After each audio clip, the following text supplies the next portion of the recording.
Okay, well, thanks for coming along today. I think this is another great day in the scheme of things for basketball in this country. It's a very, very big decision that we've taken, and something that's going to affect the game and give us the platform to move forward with in future years. So we're very happy to announce this. As many of you would know, we've been undertaking a comprehensive review of basketball in this country and the competitions and the pathways, and looking at the whole scheme of things as far as basketball is concerned. In recent years, it's been a very comprehensive review, and some of the things that have come out of that review are the fact that whilst we're a very strong participation-based sport, we are looking to maximise our revenues and our exposure through becoming more of a spectator sport. And in order to do that, we need to make sure that we give ourselves the best opportunity to do that and play our games in that particular time. So our focus has been on and is on maximising exposure and revenue, and certainly the long-term sustainability of both of our major leagues, our National Basketball League for men and our WNBL Women's National Basketball League. The nature of broadcast and sport and the sport landscape in general has changed enormously, and there's a lot of people that are saying, well, why don't we just go straight back to winter as we were in the 80s?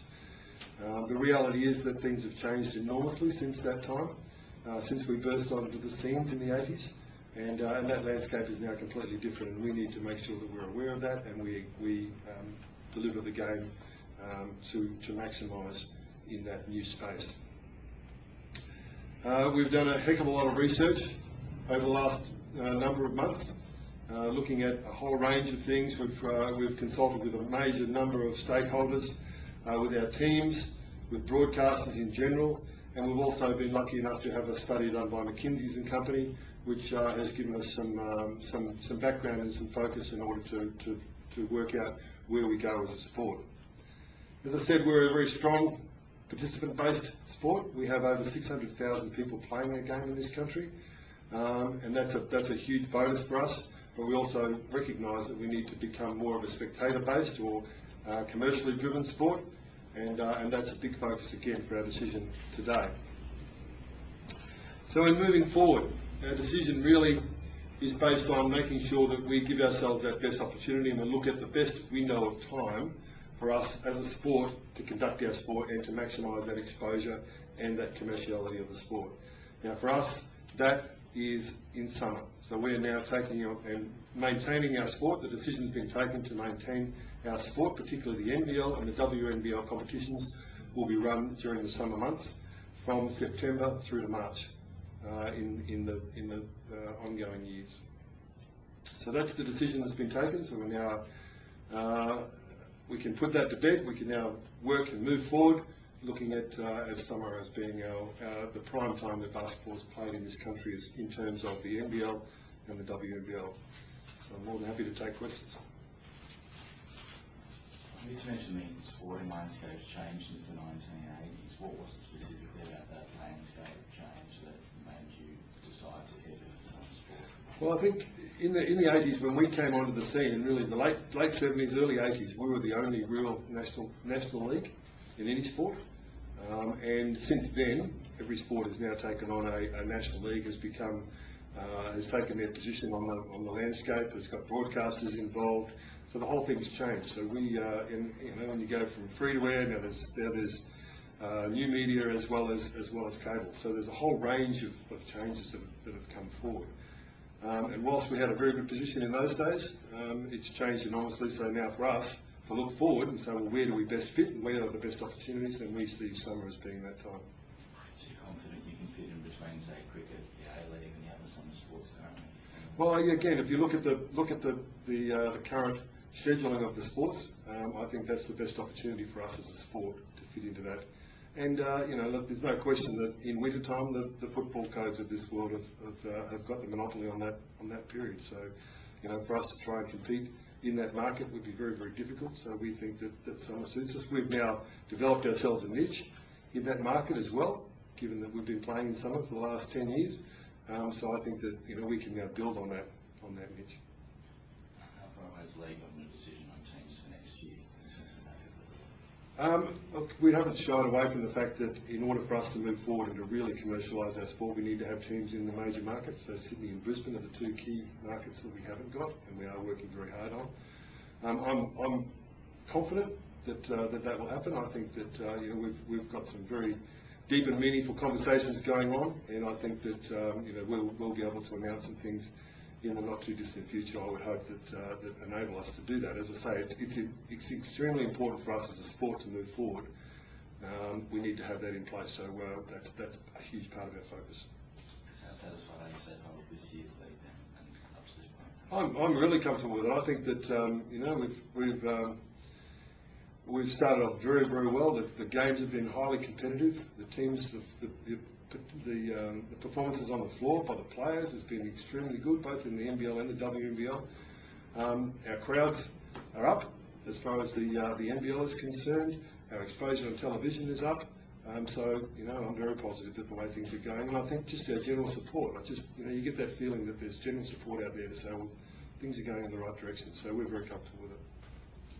You've had a few reviews over the past few years. You looked to change the name of the NBL. That didn't happen.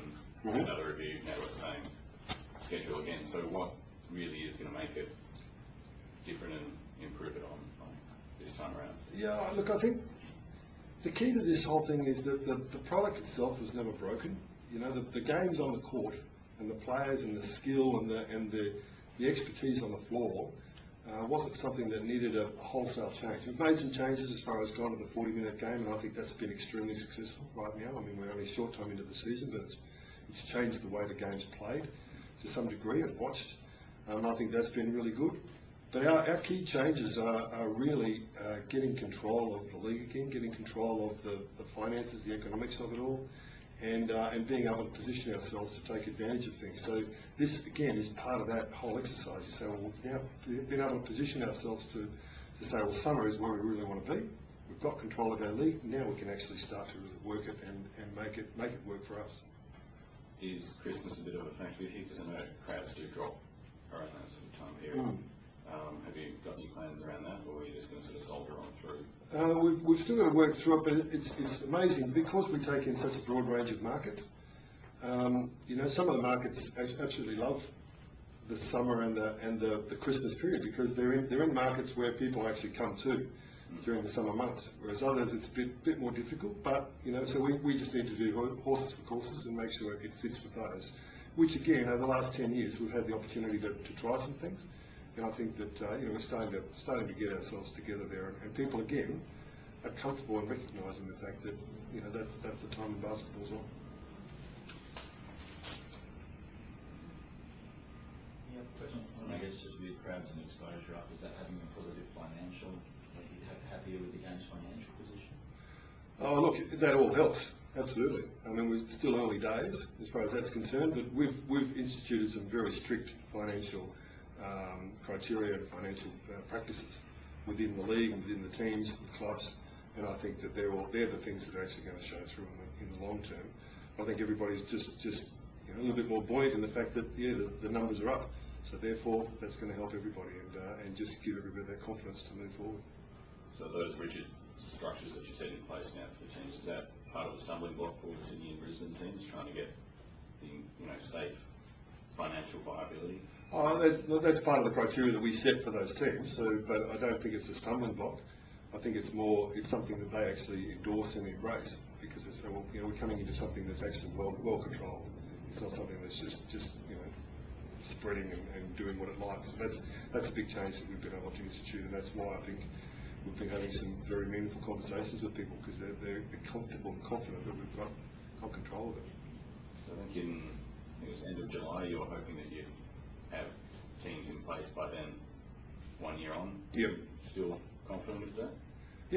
Yeah, absolutely. I think things are moving in the right direction again. We've got that confidence in the marketplace to some degree now that things are all moving in the right direction, so they're prepared to actually step back in. Okay.